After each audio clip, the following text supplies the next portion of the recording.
A'udzubillahi minasyaitonirrajim. Wallahu faddala ba'dakum ala ba'din fir rizqi. Tuhan kata, dan Allah Subhanahu wa ta'ala itu Tuhan yang melebihkan setengah kamu atas setengah yang lain. Yakni dari segi rezeki, setengah Allah bagi dia kaya, setengah Allah bagi dia miskin, setengah Allah jadikan dia tuan, jadikan dia bos, dan setengah Allah jadikan dia hamba, jadikan dia kuli. Allah buat benda ni. Pasal apa Allah buat manusia ni mempunyai peringkat-peringkat kehidupan sosial yang macam tu? Pasal apa? Pasal nak cantikkan masyarakat itu. Struktur masyarakat tu akan jadi cantik apabila ada orang yang nak berperanan di semua peringkat. Kalau semua Allah bagi jadi cerdik, bagi jadi kaya, tuan-tuan, susah. Banyak kerja-kerja lain tak boleh buat. Pasal semua bos, semua pengarah, semua ni Allah letak. Maka itu sebab kita tidak boleh hina orang, kerana kita kena tahu dia ni duduk di situ kerana Allah letak dia di situ. Tidak ada pasal, tidak ada punca kita nak menghina dia kerana status sosial dia.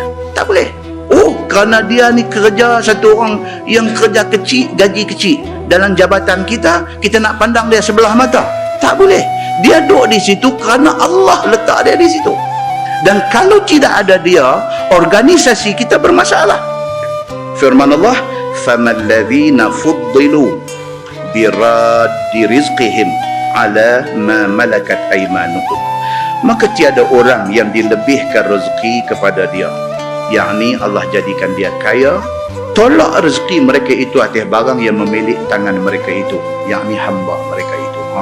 Tuhan kata tidak sepatutnya orang yang aku bagi dia jadi kaya, tiba-tiba dia tak mau share sikit pun apa yang aku bagi dekat dia dengan hamba dia. Tuhan sebut tak sepatutnya satu orang yang aku bagi dekat dia kaya tu aku bagi. Tuhan kata. Maka Tuhan sebut di sini, dia kata tidak sepatutnya orang yang aku pilih dia, aku bagi dia jadi orang kaya, tiba-tiba kekayaan yang aku bagi dekat dia tak mau share dengan orang bawah yang kerja dengan dia. Tak mau share. Ayat ni kata apa? Share sikit dengan orang bawah, supaya kesombongan itu dapat dileraikan. Firman Allah, fahum fihi sawa.